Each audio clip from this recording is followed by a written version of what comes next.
রাত নামলেই রাস্তা হয়ে যায় ফাঁকা, বাতাসে ভাসে এক অজানা শিহরণ।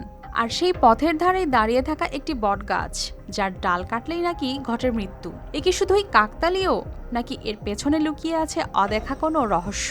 শতবর্ষী এই গাছকে ঘিরে সত্য আর কল্পনার সীমারেখা যেন দিন দিন হচ্ছে আরও ঝাপসা। বাগেরহাটের শরণখোলা উপজেলার লাকুরতলা বাজারের কাছে শতবর্ষী এই বটগাছ বহুদিন ধরেই এলাকাবাসীর আলোচনার কেন্দ্র। দিনের বেলায় সাধারণ গাছ মনে হলেও রাত নামলেই বদলে যায় তার চারপাশের পরিবেশ। স্থানীয়দের মতে গাছটির নিচে নিয়মিত পূজা হয়, কারো মতে সেখানে রয়েছে সাপের বসবাস। তাই সন্ধ্যার পর এই পথ এড়িয়ে চলেন অনেকেই। এখানে নাকি সাপ টাপও দেখা যায়, নাকি অনেকে অনেক কথাই বলে, যার জন্য এখানে রাত্রে চলাফেরা করাটা আমি যখনই যাই তখনই মনে হয় যেন কি একটা পাশে একটা কিছু একটা আছে, এমনই মনে হয় সবসময় আমার কাছে। দেশ বিদেশি মানুষ আমার ওখানে চৈত্র মাসে এই পুজোটা বেশি দেয়।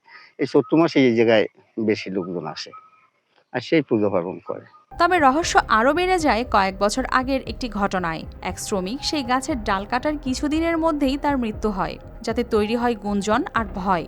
কারো মতে এটি নিছকই দুর্ঘটনা, আবার অনেকের বিশ্বাস গাছটি ঘিরে থাকা অদেখা কোনো শক্তির সঙ্গে জড়িয়ে আছে এই মৃত্যু, যা ধীরে ধীরে ছড়িয়ে পড়ে মানুষের মুখে মুখে, গল্প থেকে গল্পে। ভাঙ্গানে একটা লোক অ্যাক্সিডেন্ট করছে এবং মারাই গেছে লোকটা। আমি নিজেও 1 বছর এই ঘটনায় ভুক্তভোগী হয়েছি। একটা গাছ কাটছিলাম, কাটার পর এই আটটা কাটতে গেছে।